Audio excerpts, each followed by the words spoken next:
Ma'am ఇంకొక విషయం ఏంటంటే ఇప్పుడు క్యాన్సర్కి వ్యాక్సిన్ వచ్చిందని వింటూ ఉన్నాము, వార్తల్లో వచ్చింది, పేపర్లో వచ్చింది, టీవీల్లో వచ్చింది. ఇది ఎంతవరకు నిజం, ఎంతవరకు క్యూర్ చేస్తుంది?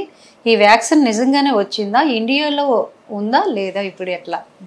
సో ఇవాళ మనం ఈ వ్యాక్సిన్ గురించి, Russian related vaccine, Russian government వాళ్ళు వ్యాక్సిన్ ఎంట్రోమిక్స్ అనే వ్యాక్సిన్ రిలీజ్ చేశాము అన్నారు. బట్ దానికి క్లినికల్ ట్రయల్స్, అంటే దీని వెనకాల మనం మార్కెట్లోకి రిలీజ్ అవ్వాలి అంటే చాలా క్లినికల్ ట్రయల్స్ ఉంటాయి. ఎంత లార్జ్ పాపులేషన్ అంటే చాలా మందిలో అది ట్రై చేసి వర్క్ అవుతుందా లేదా అని తెలుసుకున్న తర్వాతే అది మార్కెట్లోకి రిలీజ్ అవుతుంది.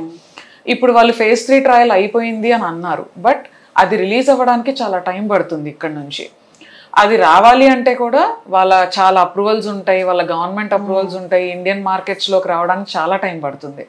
అది క్యాన్సర్ రిలేటెడ్ దానికి వస్తే, క్యాన్సర్లో దాని రోల్, ఇప్పుడున్న ట్రీట్మెంట్ మొడాలిటీస్, కీమోథెరపీ కానీ, రేడియేషన్ కానీ, సర్జరీ కానీ యాజ్ ఇట్ ఈస్ అవి ఉంటాయి. అదేమీ క్యూర్ చేసేయదు.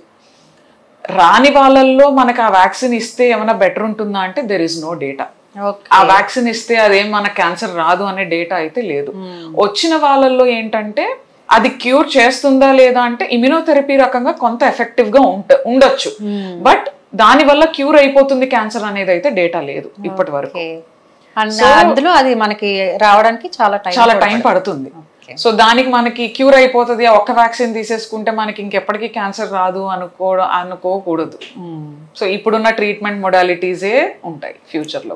ఇంకా ట్రయల్స్ లోనే ఉంది, ట్రయల్స్ నుంచి రిలీజ్ అవ్వడానికి చాలా టైం పడుతుంది. మనకున్న వ్యాక్సిన్ ఒకటే, సర్వైకల్ క్యాన్సర్ కి ఉన్న వ్యాక్సిన్ ఒక్కటే, ఎందుకంటే అది వైరల్ ట్రాన్స్మిషన్ ఉంది కాబట్టి ఆ వైరస్ కి రిలేటెడ్ వ్యాక్సిన్ ఉంది.